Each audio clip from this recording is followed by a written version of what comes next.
A billionaire's wife was dying in childbirth. 12 world-class doctors had tried everything for 41 hours. Nothing worked. The baby was stuck, and time was running out. Then a 52-year-old cleaning lady holding a mop did something that made every doctor in that room freeze. She knocked on the delivery room door and said 5 words that should have gotten her arrested. "I can save your baby." She had no medical degree, no license, just hands that had delivered babies in a village most Americans couldn't find on a map. Tension for 17 years. Marisol had mopped these floors in silence. But her grandmother had taught her secrets that Harvard Medical School never learned. Techniques passed down through 7 generations that could turn a baby without surgery. The billionaire nearly threw her out. His wife was minutes from emergency surgery that could kill her. Leave here now! Why would anyone trust a janitor over 12 Ivy League doctors? This is unacceptable! Wait, give her a chance. What? Why? But Cassandra Whitfield looked into Marisol's eyes and saw something the expensive specialists didn't have. Certainty. "Let her try," Cassandra whispered. Marisol had 5 minutes. If she failed, she'd lose everything. Her job, maybe her freedom. If she succeeded, she'd prove that the woman everyone ignored knew more than the experts everyone trusted. She placed her calloused, cleaning chemical-worn hands on that billionaire's wife's belly. And what happened in the next 10 minutes would either make her a hero or destroy her completely. The baby's heart rate was dropping. The doctors were preparing the operating room. And Marisol started doing something none of them had ever seen before. Stay with me, because what happens next will make you rethink everything you thought you knew about who deserves to be heard. 3 hours earlier, Marisol was just the custodian. Invisible. Ignored. Holding a mop instead of delivering babies. But she was listening. And what she heard through that delivery room door made her blood run cold. She'd been listening through that door for the past 3 hours.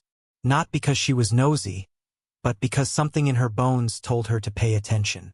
She'd heard the doctors cycling through their protocols, heard the increasingly desperate tone in their voices, heard Cassandra's screams turning from powerful to weak, from determined to defeated. And Marisol knew, with the certainty that came from delivering 14 babies in her village before she was 20 years old, exactly what was wrong. The baby was posterior, face up instead of face down, stuck against the mother's spine in a position that no amount of American medical technology could fix, but that Marisol's grandmother could have corrected in 10 minutes with nothing but skilled hands and ancient knowledge passed down through 7 generations of midwives. Marisol looked at the door, then at the security guard making his rounds, then at her reflection in the polished hospital floor. She thought about what would happen if she was wrong. She'd lose her job, definitely, probably get deported, might even face criminal charges for practicing medicine without a license. Then she thought about what would happen if she was right and did nothing. A baby would die, maybe the mother, too, and Marisol would carry that weight for whatever years she had left. Her grandmother's voice echoed in her memory. "When you know how to help, Mija, staying silent is the same as doing harm." Marisol set down her mop, smoothed her faded scrubs, and knocked on the delivery room door. What would you risk to save 2 lives when the world says you're nobody qualified to try? Marisol had learned to be invisible long before she crossed the border. It was a survival skill she developed as a child in a village so poor that sometimes being noticed meant being a target. When you grow up in a place where resources are scarce and desperation runs deep, you learn quickly that the safest way to exist is to take up as little space as possible. To move through the world like smoke, to breathe like a secret, to become so utterly forgettable that powerful people never have to be reminded that you need things they don't want to share. She'd come to New York 17 years ago with nothing but $200 sewn into the lining of her coat and the address of a cousin who'd promised her a place to sleep.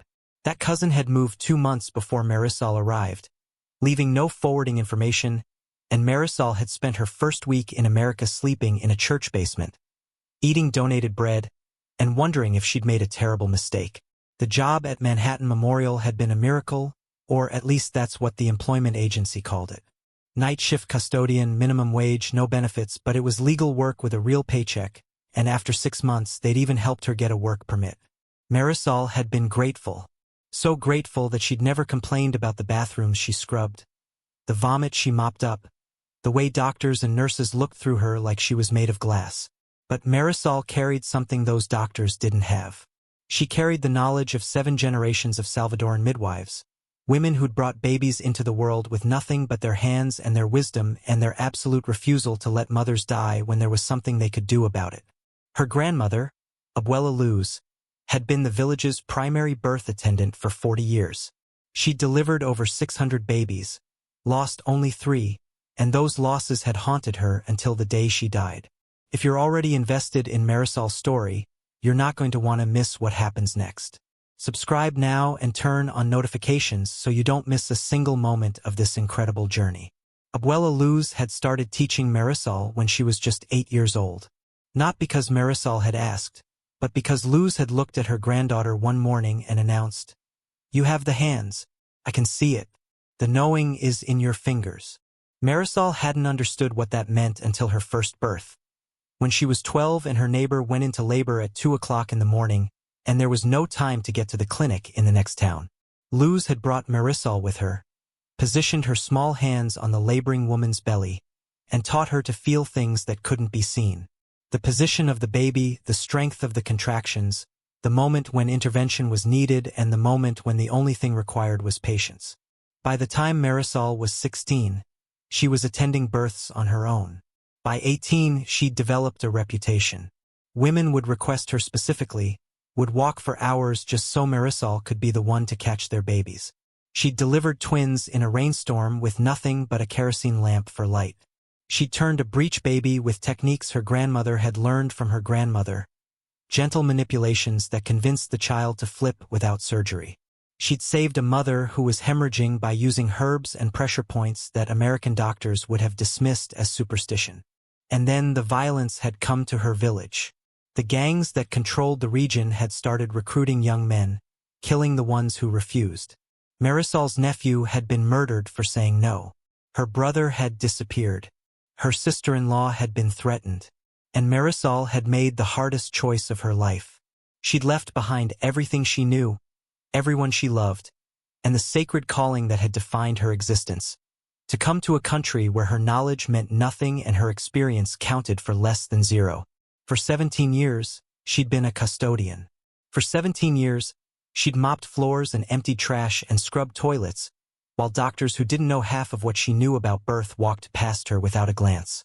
She'd made peace with it, or told herself she had. This was the price of safety, of survival, of sending money home so her family could eat. But tonight, standing outside that delivery room door, listening to a woman scream and doctors argue and equipment blare warnings, Marisol felt something crack open inside her chest. The part of her that had been a midwife, a healer, a woman who understood birth the way a musician understands a symphony, that part refused to stay silent anymore. This story is about to take a turn that will leave you breathless. Make sure you're subscribed so you can follow every twist and turn.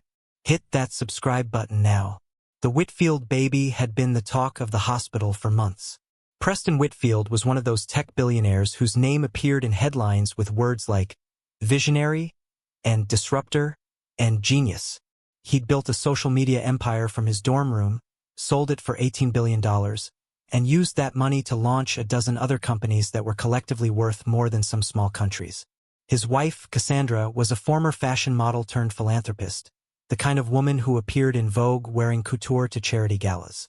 They lived in a penthouse that had been featured in Architectural Digest, vacationed on a private island, and moved through the world with the absolute certainty that money could solve any problem.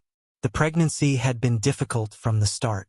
Cassandra was 43, considered advanced maternal age in obstetric terms, and this was their first biological child after years of fertility treatments.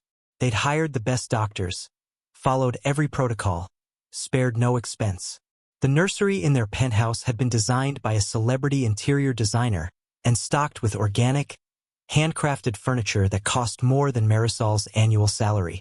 When Cassandra went into labor 2 days ago, Preston had arranged for her to deliver in the hospital's luxury birthing suite, a space that looked more like a 5-star hotel than a medical facility. He'd assembled a dream team of obstetricians, each one a specialist in some aspect of high-risk delivery. Dr. Catherine Ashford from Yale, Dr. James Morrison from Johns Hopkins, Dr. Priya Chatterjee from Columbia, Dr. Robert Fletcher from Stanford. 12 doctors total, each one carrying degrees and credentials and reputations that had taken decades to build. And for 41 hours, those 12 doctors had been losing the battle. Marisol had been cleaning the hallway outside the suite when the first crisis hit around hour 30.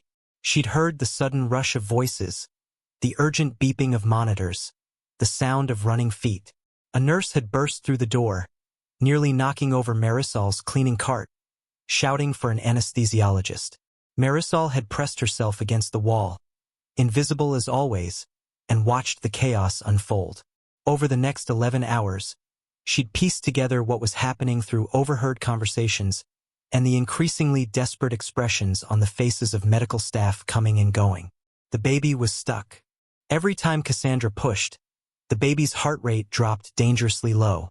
The doctors had tried everything: position changes, manual manipulation, medications to strengthen contractions, medications to relax the cervix. Nothing worked. Now they were discussing a C-section, but there were complications. Cassandra's blood pressure was dangerously high. She'd already lost more blood than was safe. Her body was so exhausted from the prolonged labor that surgery carried serious risks. The anesthesiologist was concerned about her cardiac function. The surgical team was debating whether to use general anesthesia or try to keep her conscious. Marisol had listened to all of this and known, with the bone-deep certainty that came from catching hundreds of babies, exactly what the problem was. She'd heard it in the description of the baby's position, in the pattern of the heart rate decelerations, in the way the doctors described Cassandra's pain in her back radiating down her legs. Posterior presentation. The baby was face up, spine against the mother's spine, trying to navigate through the pelvis at an angle that made descent nearly impossible. It was a common problem, one that Abuela Luz had taught Marisol to fix when she was 13 years old. You don't fight the baby, Luz had explained. You dance with it. You find the rhythm of the contractions, you feel where the baby's shoulders are, and you guide it. Gentle, gentle, like convincing a flower to open.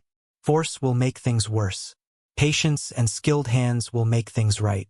The doctors inside that room were operating from textbooks and protocols. They were looking at numbers on screens, measurements from ultrasounds, data from monitors.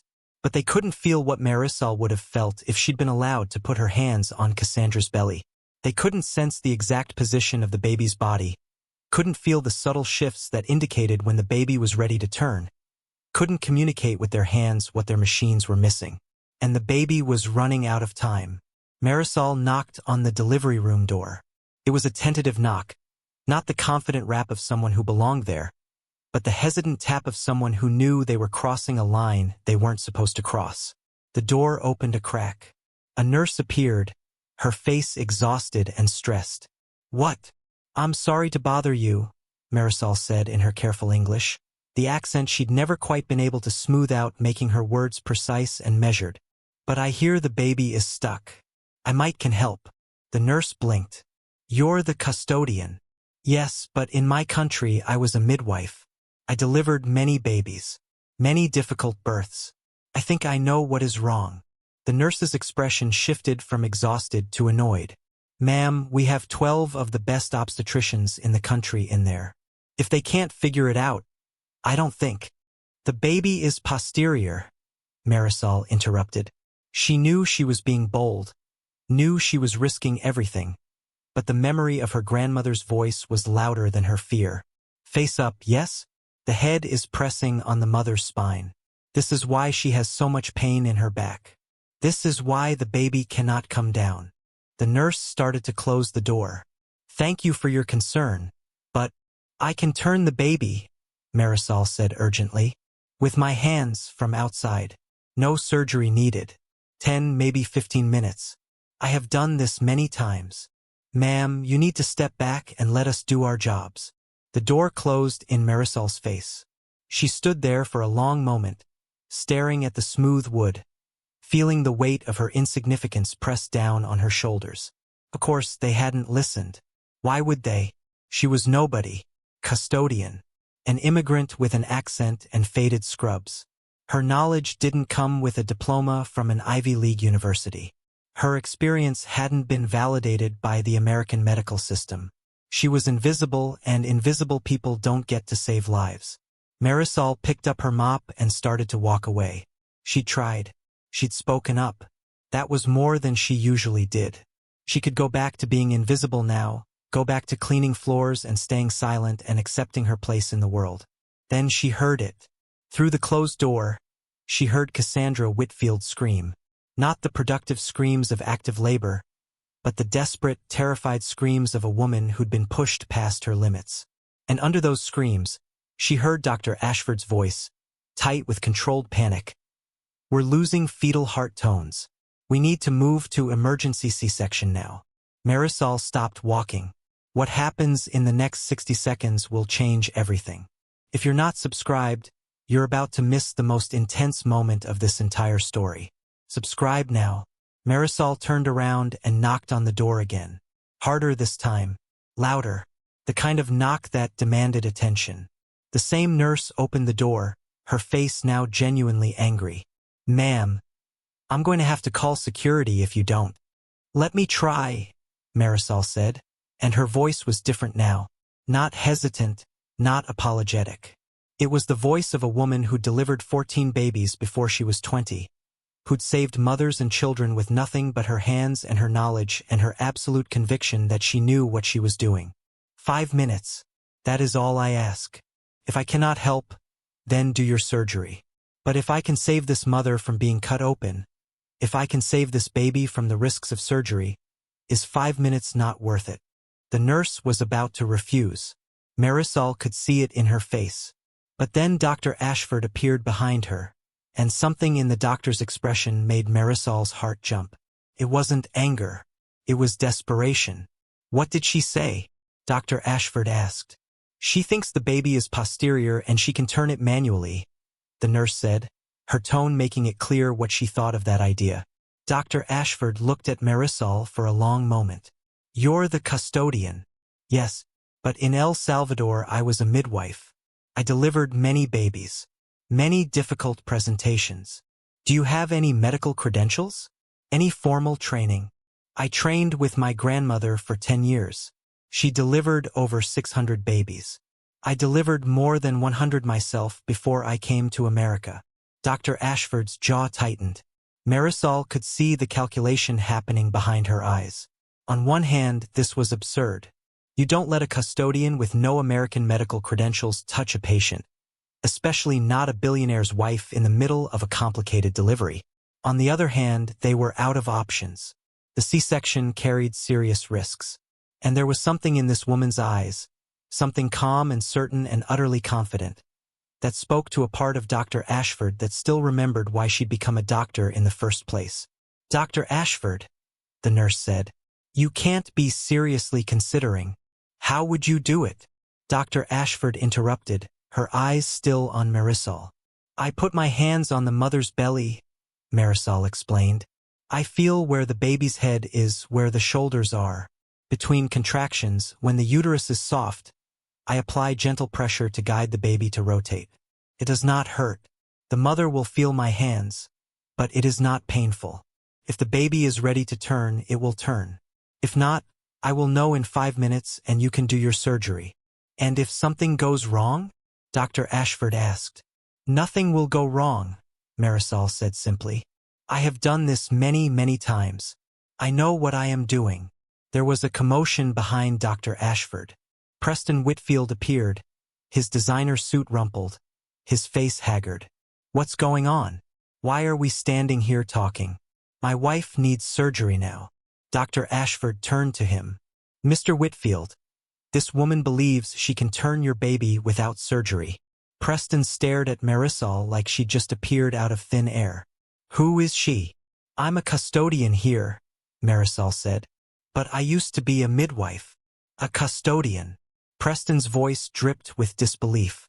"You want my wife treated by a custodian when we have 12 of the best doctors in the country here?" "Sir," Dr. Ashford said carefully, "the surgery carries significant risks given your wife's current condition.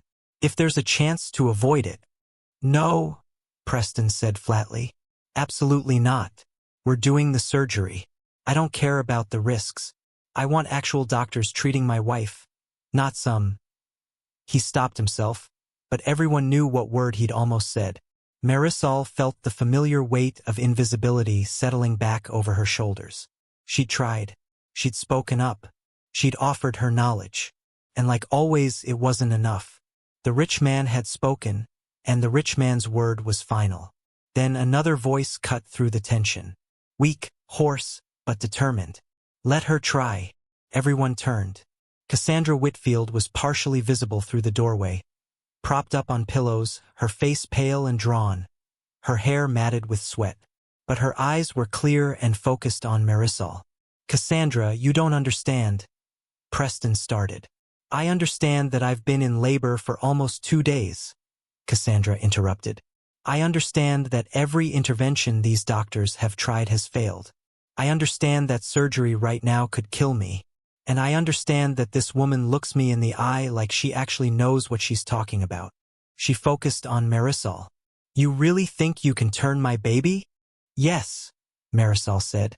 I am certain. Then do it, Cassandra said. Please. I want to try.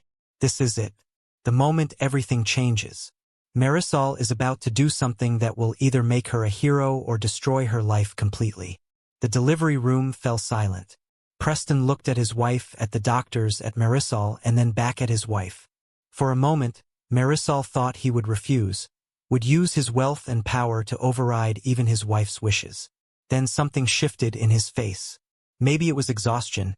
Maybe it was desperation. Maybe it was the first time in his life he'd encountered a problem that his money couldn't immediately solve. 5 minutes, he said finally. You get 5 minutes. If it doesn't work, we go straight to surgery. Dr. Ashford nodded. Agreed. She looked at Marisol. You can try, but I'll be monitoring everything. If I see anything concerning, we stop immediately. Marisol entered the delivery room.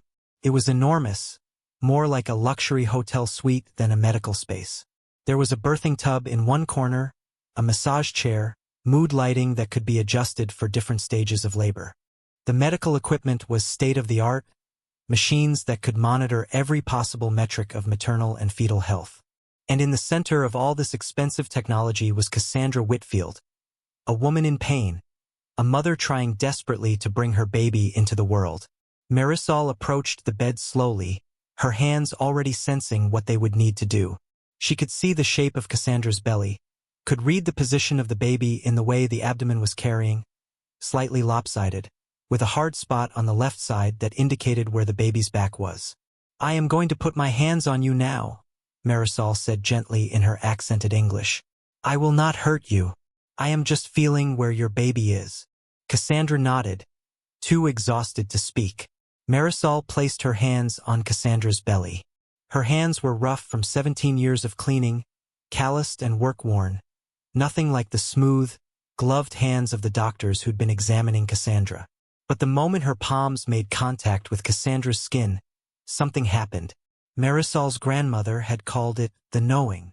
That instant connection between midwife and mother, between skilled hands and laboring body, when information flowed both ways and you could sense things that no monitor could measure. She felt the baby immediately. Head down, that was good. But rotated wrong, facing forward instead of facing the mother's spine. She felt the shoulders, the curve of the spine, the position of the limbs. She felt the way the baby was wedged against the pelvis, unable to move down because the angle was all wrong. And she felt something else. The baby was tired but not in distress. The baby was waiting, had been waiting for someone to help, someone to understand. Babies know things, Abuela Luz used to say. They know when the people around them are fighting with their bodies instead of working with them. Sometimes you just have to show the baby the way. Okay, Marisol said softly, speaking as much to the baby as to the mother. I understand. We are going to fix this now. A contraction started. Marisol kept her hands still, feeling the wave of tension move through Cassandra's uterus, feeling the baby respond to the pressure. She waited, patient, until the contraction ended and Cassandra's belly went soft again. Then she began. Marisol's hands moved with practiced confidence. She found the baby's shoulder through the abdominal wall, Apply gentle, steady pressure upward and to the right.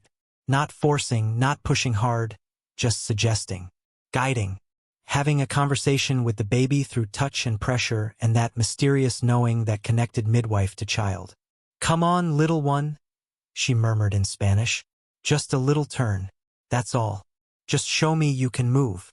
The 12 doctors crowded around, watching with expressions that ranged from skeptical to curious to openly hostile. Dr. Morrison, the Johns Hopkins specialist, was practically vibrating with disapproval. But Dr. Ashford was watching Marisol's hands with intense focus, and Marisol could tell the woman was actually seeing what she was doing, actually understanding the technique. Another contraction came. Marisol kept her hands steady, maintaining gentle pressure, working with the contraction instead of against it. She felt the baby shift slightly, felt the head rotate a few degrees. Progress. Small but real. "It's working," Cassandra gasped. "I can feel it. The pain in my back. It's less." "That's because the baby is moving away from your spine," Marisol explained, keeping her voice calm and reassuring. "We are making space. Just breathe through this contraction." "Good. Very good." The contraction ended. Marisol adjusted her hand position, found a new leverage point.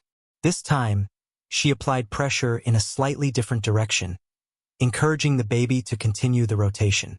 She could feel the baby responding now, could feel the small body turning in the cramped space of the pelvis. "The baby's heart rate is improving," one of the nurses monitoring the fetal monitor announced. "Coming back up to 140. Fetal position is changing on ultrasound," another voice said. "The baby's rotating."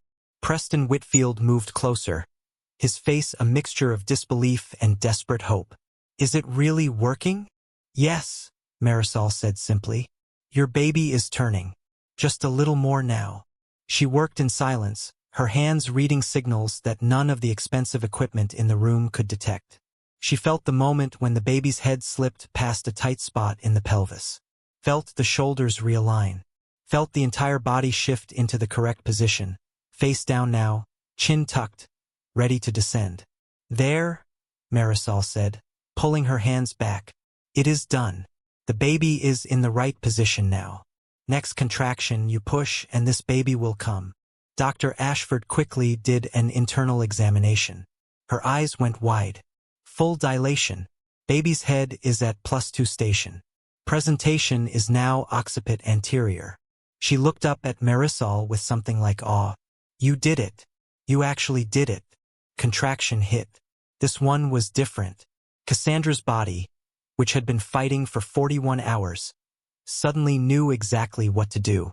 The exhaustion fell away, replaced by a surge of primal power. "Push," Dr. Ashford commanded. "Push now."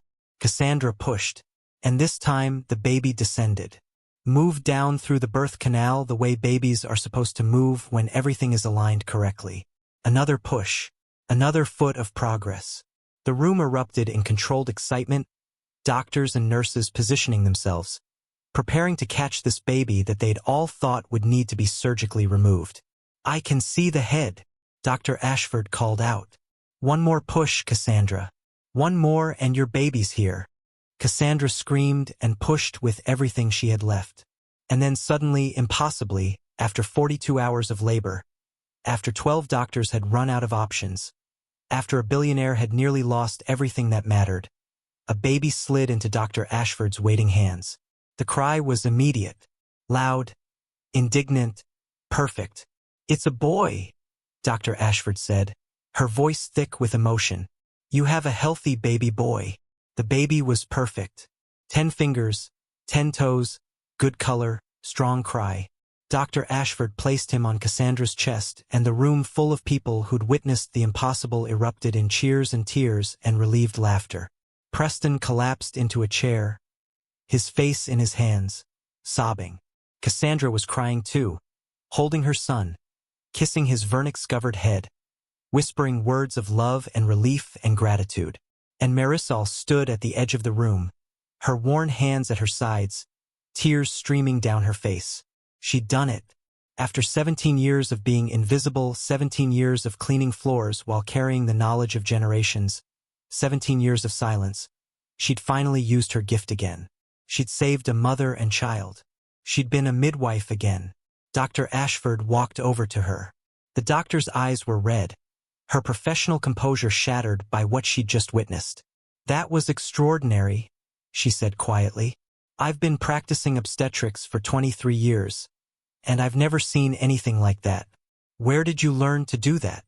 "My grandmother," Marisol said. "She taught me that babies are not problems to solve. They are people to guide. Sometimes the old ways work better than all the new machines. You won't believe what happens next." This story is far from over, and the aftermath of Marisol's miracle is going to change lives in ways no one expected. Stay subscribed. The delivery room had transformed from a place of crisis to a place of jubilation. The baby, whom Preston and Cassandra named Maxwell, was healthy and nursing within an hour. Cassandra had required only minor stitches, her body recovering remarkably quickly once the prolonged labor finally ended. The 12 doctors who'd been unable to solve the problem stood in small groups, some discussing what they'd witnessed, others openly studying their shoes in embarrassment. Dr. Morrison, the Johns Hopkins specialist, was the first to leave. He muttered something about catching a flight and disappeared without another word. But Dr. Ashford stayed. So did Dr. Chatterjee and several others. They watched Marisol with new eyes now, seeing her for the first time as something other than the invisible woman who cleaned their floors. Marisol had tried to slip away quietly. She'd done what needed to be done, and now she wanted to return to her familiar invisibility before anyone decided she'd overstepped too badly. But as she picked up her abandoned cleaning cart from the hallway, Dr. Ashford came after her. "Wait," the doctor called. "Please don't go yet." Marisol turned, her heart hammering. This was it. This was when she'd be told she was fired, possibly facing legal consequences for practicing medicine without a license. But Dr. Ashford's face wasn't angry. "I need to ask you something. How many times have you done that? The manual rotation technique." "Many times," Marisol said carefully. "In my village, posterior babies were common. We did not have surgery, so we learned to turn them." "And your success rate?" "I never lost a baby because of wrong position. Sometimes they could not turn, and then we would make the mother work harder, change positions many times, but always the baby came. Always." Dr. Ashford shook her head slowly. "Do you realize what you have? The knowledge you carry? That technique you just used is mentioned in some older obstetric texts, but it's considered outdated. Most modern obstetricians don't even learn it anymore. We go straight to C-section for persistent posterior presentations. But what you did in there," her voice caught, "you made it look easy. You knew exactly where to put your hands, exactly how much pressure to use, exactly when to push and when to wait. That's not luck. That's skill. That's mastery." Marisol didn't know what to say. For 17 years, she'd been told in 1,000 unspoken ways that her knowledge was worthless, that her experience didn't count, that she needed to stay in her place and let the real professionals handle the important work. And now, this doctor, this highly educated, prestigious American physician, was looking at her with something like reverence. "I learned from the best teacher," Marisol said finally. "My grandmother was a great midwife. She taught me to listen to the baby, to feel what is happening, not just look at machines." "Would you?" Dr. Ashford hesitated, then pushed forward. "Would you be willing to teach others? What you did tonight, it's not just about this one baby. There are thousands of women who end up with unnecessary C-sections because of posterior presentations. If we could learn your technique, if we could teach it to other doctors, we could reduce surgical complications, reduce recovery times, reduce costs, reduce trauma. You could change obstetric care." Before Marisol could respond, Preston Whitfield appeared in the hallway. He'd cleaned up, changed into fresh clothes, but his eyes were still red from crying. He walked straight to Marisol and did something that shocked everyone watching. He knelt down in front of her. This billionaire, worth $18 billion, wearing a suit that cost more than Marisol's car, dropped to his knees in a hospital hallway and looked up at the custodian who'd saved his family. "I don't know how to thank you," Preston said, his voice breaking. "I almost lost them both tonight. My wife, my son, everything that matters. And you saved them when nobody else could. You saved them, and I was ready to throw you out of the room. I was ready to call you nobody. Please stand up, sir, Marisol said, deeply uncomfortable. I was only doing what I know how to do. No, Preston said firmly, but he did stand. You weren't only doing anything. You did something extraordinary. You have a gift and He paused, choosing his words carefully. I've spent my whole life believing that the best knowledge, the most valuable expertise, comes from the places I expected.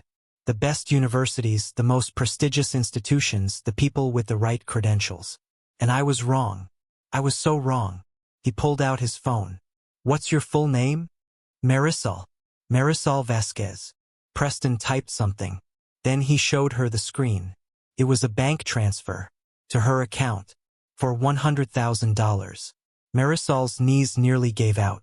Sir. I cannot. This is too much. I was just. That's not payment, Preston interrupted. That's just to start. To say thank you. To make sure you're okay while we figure out what comes next. He looked at Dr. Ashford. I want to fund a program. A birthing center, maybe. Somewhere that combines traditional knowledge with modern medicine. Somewhere that values wisdom no matter where it comes from. And I want you. He looked back at Marisol. To be part of it. To teach, to practice, to share what you know. I'm not a licensed doctor, Marisol said. I cannot practice medicine in America. Then we'll figure out how to change that, Preston said. Or we'll create a role that doesn't require a license. Consulting midwife. Cultural birth specialist. I don't care what we call it. What I care about is making sure that what you know doesn't disappear when you... He stopped, recalibrated. What I'm trying to say is that tonight, you showed me something I'd forgotten. That knowledge comes from lots of places. That expertise isn't always stamped with official approval. That sometimes the person who can solve your problem is the person you've been trained not to see. The aftermath of one miracle is about to create another one. Marisol's life is about to change in ways she never imagined. But the journey isn't easy. The news of what happened in that delivery room spread through Manhattan Memorial Hospital like wildfire. By the next morning, every staff member knew the story. The custodian who'd delivered the Whitfield baby after 12 doctors failed. Some versions of the story were accurate. Many were exaggerated. But all of them positioned Marisol as either a hero or a reckless amateur who'd gotten lucky. The hospital administration was not pleased. Legal was definitely not pleased. They convened an emergency meeting to discuss potential liability, potential lawsuits, potential disasters that could have occurred. The fact that everything had worked out perfectly didn't matter to the lawyers.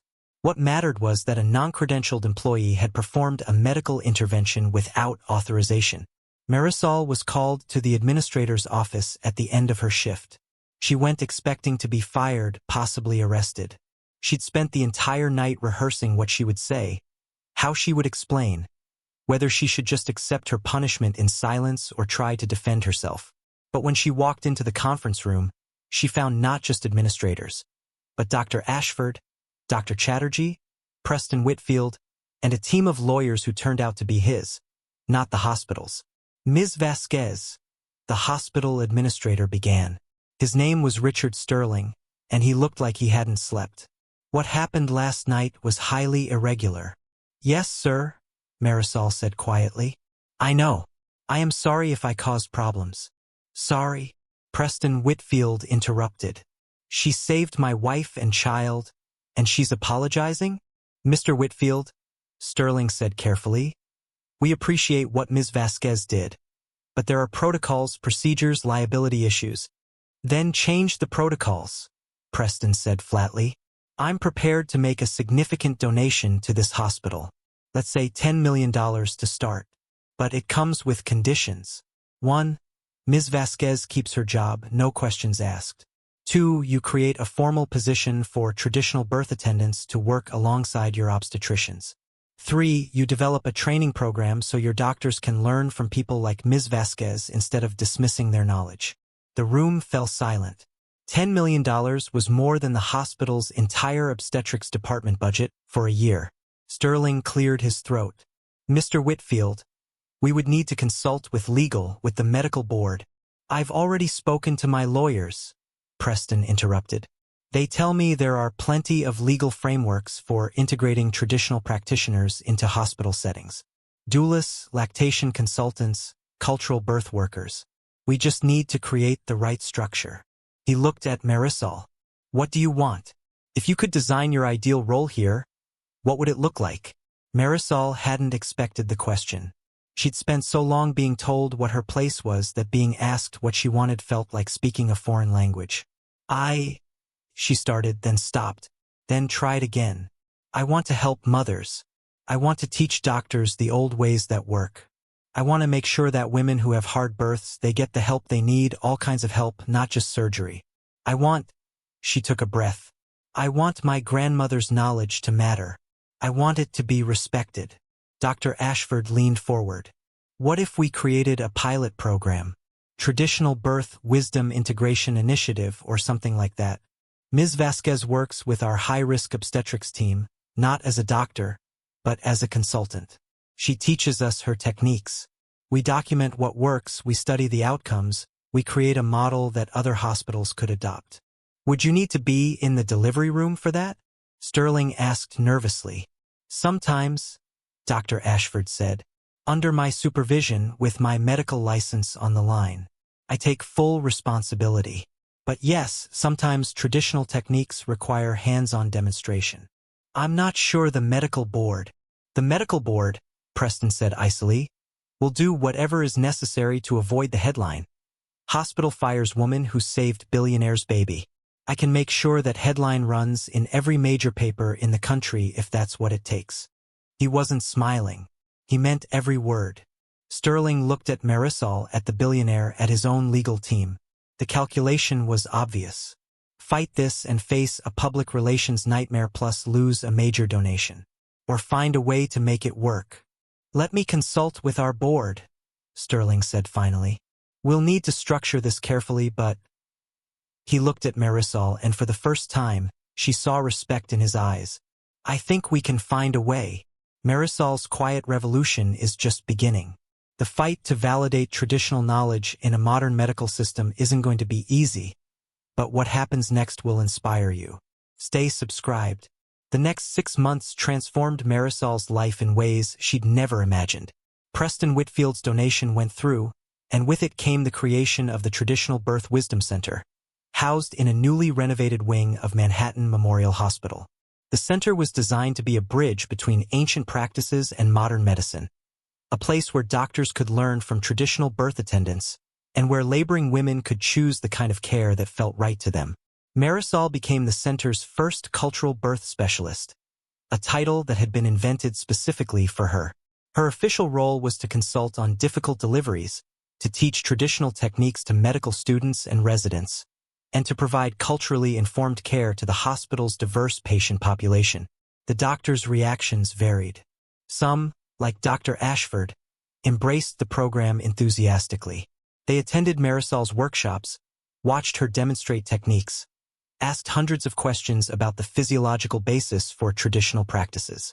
Others were skeptical or openly hostile, viewing Marisol as a threat to evidence-based medicine, a return to dangerous, unscientific practices. The first time Marisol taught a workshop to a room full of obstetricians and medical students, her hands shook so badly she could barely hold the demonstration doll. She'd delivered over 100 babies in her village, but standing in front of people with medical degrees, trying to explain techniques that had been passed down through oral tradition, felt impossible. The key, she'd begun in her careful English, is to feel what is happening inside. The machines, they tell you numbers, but the hands, they tell you the story. She demonstrated on the doll, showing how to palpate for position, how to apply pressure during and between contractions, how to sense when a baby was ready to turn and when more time was needed. One young resident had raised his hand. But how do you know when to push and when to wait? What's the physiological marker you're feeling for? Marisol had struggled to find the words. It is not one thing. It is many things together. The hardness of the muscle, the direction of the movement, the response when you press. My grandmother called it listening with your fingers. You must practice many times to understand. So it's intuition, another doctor had said, his tone dismissive. Subjective interpretation. No, Dr. Ashford had interjected. It's tactile assessment using proprioceptive feedback. This pattern recognition developed through extensive experience. Just because we haven't quantified it with monitors doesn't mean it's not real. The human hand can detect pressure changes and position shifts that our ultrasounds miss. The workshop had continued, sometimes tense, sometimes illuminating.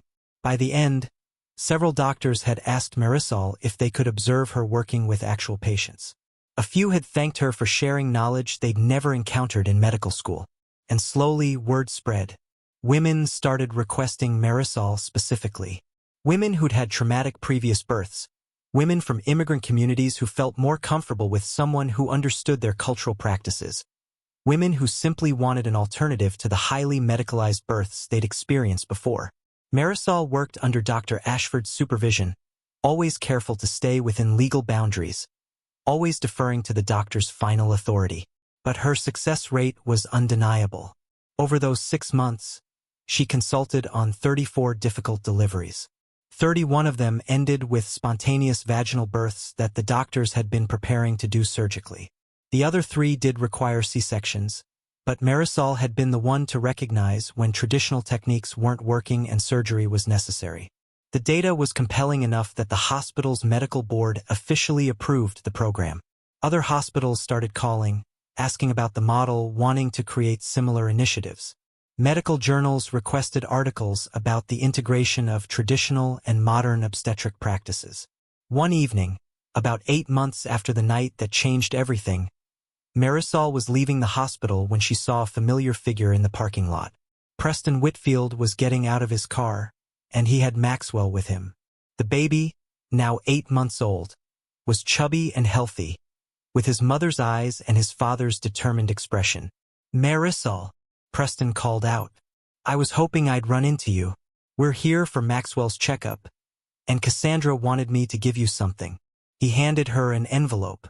Inside was a check for $50,000 and a letter. "Dear Marisol," the letter read in Cassandra's elegant handwriting. "Every day I hold my son. I think about you.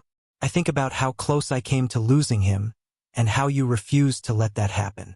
This money is a small thank you, but more importantly, I want you to know that you changed more than just our lives that night. You changed how I think about wisdom, about knowledge, about who gets to be an expert. I've started a foundation to support traditional birth workers, to fund training programs, to preserve indigenous medical knowledge. I'm calling it the Abuela Luz Foundation after your grandmother. I hope that's okay. Thank you for saving my family. Thank you for being brave enough to speak up when everyone else had given up. Thank you for showing us that sometimes the people we overlook are the ones who see most clearly. With eternal gratitude, Cassandra." Marisol's eyes blurred with tears.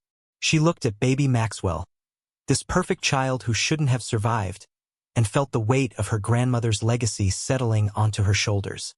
Not as a burden, but as wings. "Your grandmother would be proud," Preston said quietly. "You honored her knowledge. You made it matter. She always told me," Marisol said, "that birth is sacred work, that bringing babies into the world is the most important thing humans do. She said midwives are the keepers of that sacred knowledge, and we must never let it die." "It won't," Preston assured her. "Not now. Not with people like you teaching it to the next generation." Maxwell reached out his chubby hand toward Marisol. She took it, felt his strong grip, and smiled through her tears. "Hola, Maxwell," she whispered. "Do you know you are a miracle? Do you know your life started a revolution?" Marisol's story doesn't end here. It's really just beginning. 2 years after that night in the delivery room, Marisol stood on a stage at Columbia University's medical school. She was wearing professional clothes now, though she still felt more comfortable in her old scrubs. The auditorium was packed with medical students, doctors, midwives, and traditional birth attendants from around the country. They'd come for a symposium on integrating traditional and modern obstetric practice, and Marisol was the keynote speaker. She'd never imagined herself here, a poor immigrant from El Salvador, addressing some of the country's most prestigious medical professionals. But Dr. Ashford had insisted, and Preston Whitfield's foundation had sponsored the event, and Cassandra's Abuela Luz Foundation had worked to bring traditional practitioners from around the world to share their knowledge. Marisol stepped up to the podium, looked out at the sea of faces, and took a deep breath. "My name is Marisol Vasquez," she began. 2 years ago, I was a custodian. I mopped floors and cleaned bathrooms and was invisible to most of the people in this hospital. But I carried something that nobody saw.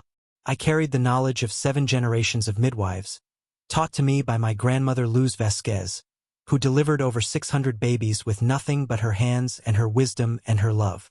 She paused, gathering her courage. For 17 years, I stayed silent. I watched women suffer in birth, watched doctors struggle with complications that I knew how to fix, and I said nothing, because I believed that my knowledge did not matter, that I was nobody, that people like me should stay invisible and let the experts handle the important work. Then one night, I heard a woman screaming. I heard a baby dying, and I had to choose, stay invisible and safe, or speak up and risk everything. I chose to speak up, and that choice changed my life, but more importantly, it started a conversation.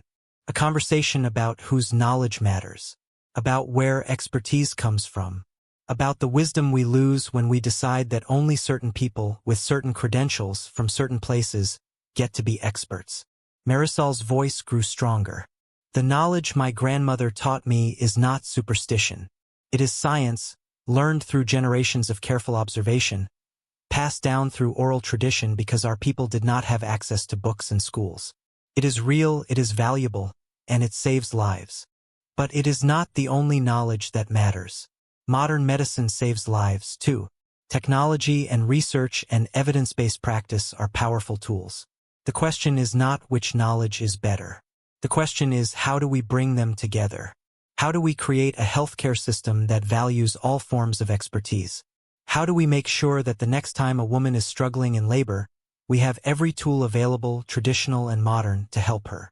She looked at Dr. Ashford, sitting in the front row. I was blessed to work with doctors who were willing to learn, who were humble enough to admit they didn't know everything, who were brave enough to try a different way. But not every traditional practitioner is that lucky.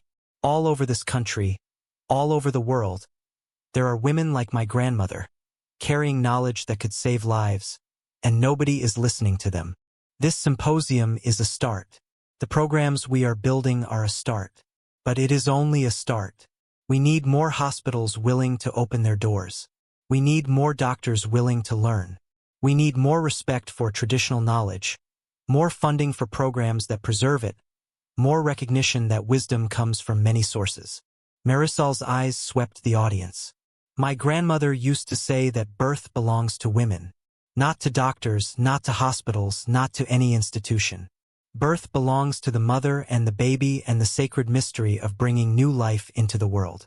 Our job as birth workers, whether we are doctors or midwives or traditional attendants, is to serve that sacred process, to support it, to protect it, to interfere only when necessary, and to respect all the knowledge that helps us do that well. 2 years ago, I was a custodian. Today, I am a cultural birth specialist. I teach doctors techniques my grandmother taught me. I consult on difficult deliveries. I help mothers have the births they want, the births that feel right to them, whether that means all the technology or none of it or something in between. But I am still Marisol.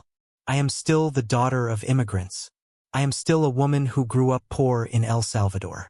And I am still carrying my grandmother's knowledge. The difference is now people are listening. She smiled. My grandmother used to say, when you know how to help, Mija, staying silent is the same as doing harm. I stayed silent for 17 years. I will not be silent anymore. And I hope that after this symposium, after hearing from all the amazing practitioners who are here today, none of you will be silent either. Speak up for traditional knowledge. Value it. Learn from it. Integrate it into your practice. Honor the grandmothers and the midwives and the healers who figured out how to catch babies and save mothers long before medical schools existed. Because every time we dismiss traditional knowledge, we lose something precious. And every time we listen, every time we learn, every time we build bridges between different forms of expertise, we gain something powerful. Thank you for listening to my story. Thank you for being here. And thank you for caring about birth, about mothers, about babies, and about preserving the wisdom that keeps them safe. The auditorium erupted in applause. People stood, some crying, some cheering. Marisol stood at the podium, no longer invisible, no longer silent, carrying her grandmother's legacy forward into a future where traditional knowledge and modern medicine walked side by side. 3 years after that night in the delivery room, the Abuela Luz Foundation had funded 47 traditional birth worker training programs across the United States. The traditional birth wisdom center model had been adopted by 23 hospitals. Medical schools were beginning to include modules on traditional obstetric practices in their curricula. And Marisol had trained 89 doctors in the manual rotation techniques that had saved Maxwell Whitfield's life. She still worked at Manhattan Memorial, though she made more in a week now than she used to make in a year. She'd brought her sister and 2 nieces to New York from El Salvador. She'd bought a small house in Queens. She'd established a scholarship fund for young women from her village who wanted to train as midwives.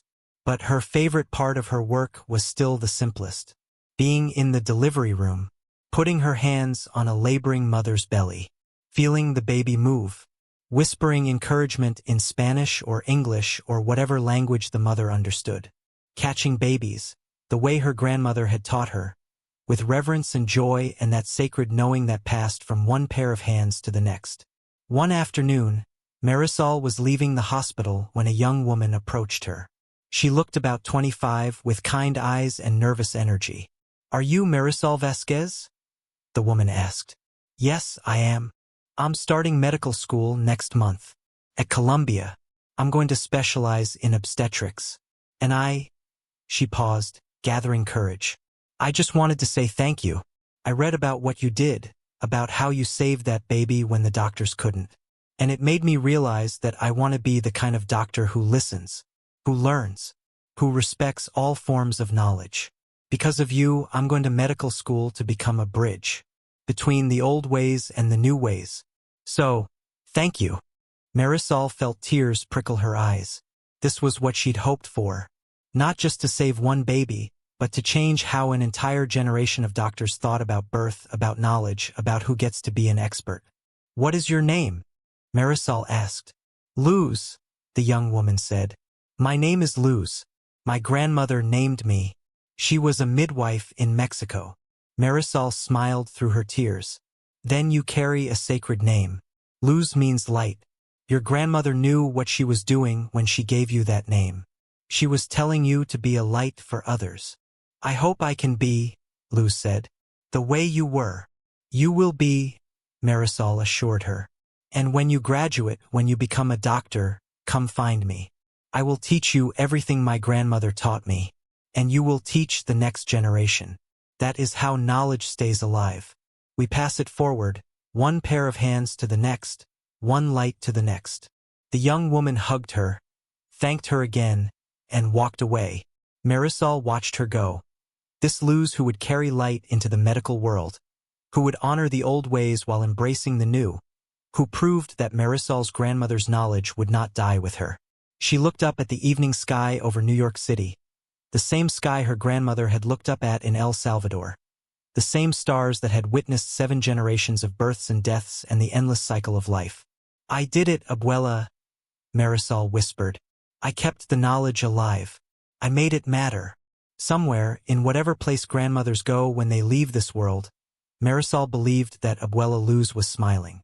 Thank you for following Marisol's incredible journey from invisible custodian to respected healer. If the story moved you, inspired you, or made you think differently about whose knowledge deserves to be honored, please subscribe to this channel and share this video with someone who needs to hear this message today. Remember, you are not invisible. Your background is not a limitation. It's a foundation.